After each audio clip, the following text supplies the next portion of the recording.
Hey traders, quickly I want to show you the value of the online just open resource charts. Here's how you get there. Pop open whatever browser you use. I'm going to use Chrome for this. I do this on my cell phone, like in the morning before I booted up my computer and have to load charts and stuff. This is always running, so you can just come in here, click on the live charts, you're done. I wanted to get rid of a lot of that just difficulty of getting things loaded up just to check charts with good tools. These are good tools. I put lots of work into these, and they're available. Just watch them. Now, really quick, let me just talk about the objective of these charts and then just sort of cover each chart. I'm not going to try and give you entry systems or describe where all the money is or anything like that. These, I just want you to understand what they are so that you can make use of them. The first thing to notice is that these update every 5 minutes. So these are not something that you're going to glue. I'm not broadcasting live prices. This is just every 5 minutes so you can get an idea of where these numbers are to use. The first thing that's going to be really important to understand the objective of these charts is they are an overview of equities. I don't know why my Q is uppercase. Equities. So the goal here is to provide you an accessible version of reality. It's not to provide you with a pot of gold or anything. I just wanted to provide some tools that I use. I mean, I use these every day. So you can get an idea of what's actually going on in markets. The second thing to remember here is that these are used to define structure. They're not entry, they're not any other type of tool. This is structure. Now, quickly to describe what I mean, buy or sell. It's sort of confusing, right? If I draw a square and then ask you to buy or sell. The cognitive disjunct here is that I drew structurally a square and asked you to take something that's very conditional or very situational or circumstantial, and it was confusing. I didn't provide you with all that other information. I provided you with the structure. I said this is a square.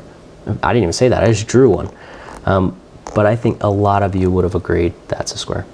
Now, if the market has, I don't know, you see 30% of people are saying it's a circle, 20% of people are saying, oh my gosh, this is a square. But then we see, oh my goodness, it's 50% of people think it's a triangle. Okay, which one do you want to place a bet on? You'd say, well, it's a square. This is sort of the experience that you should have. People will be making these statements about statistics and things. You say, well, it's a square. Why are you even, like, what? So that's the purpose here, is not to give you all the trades and say, oh, this is the one. No, it's to say this is a square. That's it. That's all I want to do, so that you can realistically have a useful opinion about the market. You say, market was a square. Market was a this or a that. Or, some interesting features about structure. There's no timing. So if you have timing, something that says buy now, that is a weird W, you're not looking at a structure tool. No, they don't have timing. Square doesn't have timing. It's an idea. It's something that is overlaid onto objects in your environment, allows you to categorize them. The second feature is that there is no inherent strategy. If you have an inherent strategy with a tool that you have, so let me give you an example. If we have some prices that do this, and your indicator does this, and you understand that this is a divergence and you should buy it. This is a strategy. It offers this section. If that's what you're doing, you have moved past structure to a different type of indicator, and most indicators can fit lots of them, but the objective here is not to do this. It's just to define the square so that when you go look at your systems like this, you can say, well, the market is quite bullish. We have bullish structure. Therefore, this makes sense. It's not the other way. So we want to describe that square first. Like I know I'm hammering this a lot, but I just want to make it clear. This is the goal. There's no inherent timing and there's no inherent strategy. What there is reality. This is what I wanted on these charts. So you can go, oh, I see what's happening. And it's the end. You can go do with it what you want. Okay, so let's take a look at what that means. This right here is the advanced decline. So this indicator is the ADI. I'm going to write it in yellow because it tends to be yellow. First of all, just the layout of this indicator. You see how this is dark here and this is lighter. This is the regular trading hours and this is the overnight session, or the Globex, or futures, or whatever it is. It's overnight. Most people call it that. So when it's dark, you're looking at overnight numbers. When it's light, you're looking at regular or intraday numbers. Similarly, right here, this is the last overnight number. So you can see right here, that's this, 12:30. This is the overnight calculation. So this is the intraday and this is the overnight. So that's this value right here. Why? So that you can compare. You could say, oh, well, currently we're up, like 300 ticks on the advanced decline overnight, or we're down or something, so you can kind of compare with what it closed at to what it's at right now. And these all do that. That's what these are. So currently, if the market opened, we'd be looking at about a plus 27 on the velocity number. We'd be looking at the McClellan oscillator being at 371. And that's, up a couple ticks. So that's what that is. During the intraday, so during this right here, the regular trading hours, these numbers disappear. So it'll pop over and you're just looking at the regular one. Those are there for comparison so you can kind of get an idea. And that's how this is laid out. Generally, what's the point? The point of the 24-hour advanced decline, so that's what this is, 24-hour AD, is to show you the internal condition. You can see that internally, it's moving up, moving sideways, maybe moving down. Right here you can see we were losing that internal condition as prices were ranging, and that kind of gives you an idea of what's happening. But were we losing? You got to keep in mind this was just kind of moving to zero, flattening out. This was pushed down a lot. So that's the point. Give you an idea of that internal condition. It's not here to give you trades or anything. It's to give you structure. That's that tool, the ADI. If you have questions, you can always shoot me questions. The next one I'll do in this color. The best fit vectors. Now, I use a very special formula that I came up with to do this. It's not the least squares model or anything like that, a best fit line. I came up with my own model to do this, one that I think works very well for the ES. This is a monthly calculation. So I want to describe the coloration here really quick so you understand. If you have a best fit line, a bunch of dots, and your best fit line looks like this, having a negative slope would be a negative, downward is a negative slope. So this is red because the best fit vectors are negative. So, this calculation showing a negative line. This is green because it's getting less negative. You see, it basically is rising here. So the label here would be green and then red and then green, kind of thing like that. Does that make sense? And it's red down here because the actual slope of that line is down. So all month, this month, we've had this down, you see? But it's gone up and down, so that'll change this label. So that's how that works. The other line that I look at is the regression. I know I'm going fast through this, but stick with me here. The regression, this is calculated on the first trading day of every month, and that's it. So these levels were calculated on the first of this month. And the objective of these levels is not to provide you with a buy spot. It looks like that, but that's not the point. The point is to say this is generally where they're going to break and range and break and range. See, and then a break and range. So it's to give you this idea of the width of the ranges that are to be expected this month and where they're going to be bouncing around, and where we're at. So currently, you could say, oh, we just broke into a new sort of range area here.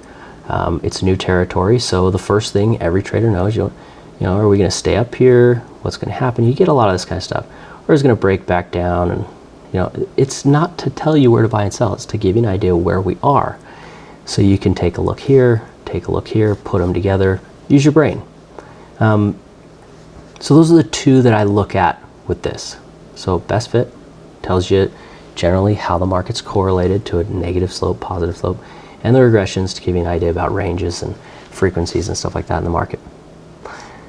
The next one is this is a 15-minute chart, longer term, 15-minute chart, longer term. This is a 3-minute chart. I know I said longer term, I was a stickler about it earlier, but this is a really useful tool. It is the VoltiWap. Let me describe why I called it that. I know it sounds weird. So volume volatility, volume volatility weighted average price. This is a calculation I came up with.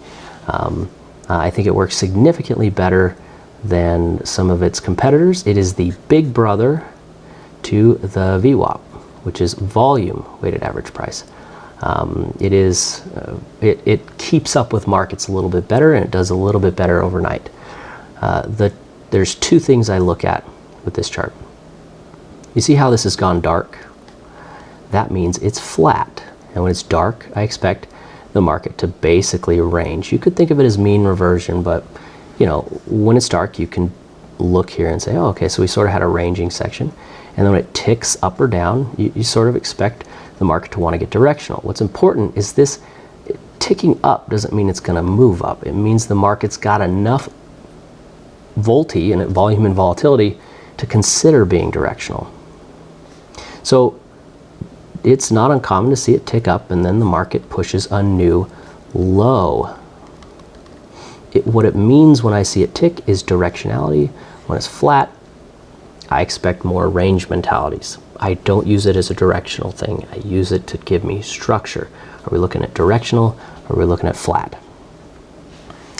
Okay, the next tool here is the big one. Let me do this in this green color here. This is tension, and this is the possibility space of the New York Stock Exchange. There are two numbers here, two types of numbers here that are important. There is the number over time, and it's plotting the daily and the 30. This line is the 30, histogram daily. Over time, you can see the possibility space or tension was rising. It pushed over zero, it was rising, right?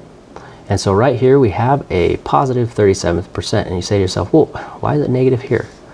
Because there is an equal and opposite negative 37% force pushing, wanting this to go back to zero. This thing oscillates from plus or minus around 70%. You usually don't see it go outside of that. Even on this 100-point dive, the market got down to about negative 60. We don't usually get up that far. So over time, you can see there were upward forces manipulating the possibility space. At this moment, there's negative 37% counterforce. So at the close of the market, right here, it would have been green and said positive 60%. That's an upward force. And so right now we're seeing negative 30. So that's why this is red. So that's the counterforce. Is that a high? Is that a lot of counterforce? It's the market could continue to tomorrow. It could just keep going. And looking at this, we're actually up a little. Tension could continue to find internal possibility space rising. So you have to think like that. It's over time and then the current counterforce to give you an idea of where the market is right now in terms of possibility space. These are all very, they can be very complex, they can be very simple. I hope you guys use these tools. Check them out, watch them. I'd love to know how you're using them. Remember, these are designed to give you an accessible version of reality. They're about structure. They're not about entry systems. They're not about strategies. This is to tell you what's actually going on in the market so you can then turn over and go take a look at your tools, your favorite strategy, you know, and then use them. Maybe when you see this negative 37% and these numbers and this kind of correlation and, you know, this kind of stuff, maybe you have a strategy that deals with this particular situation and this is what you're looking for. And then go use your entry system. I'd love to know how you guys use them. Thanks for checking this out. Good luck trading, guys.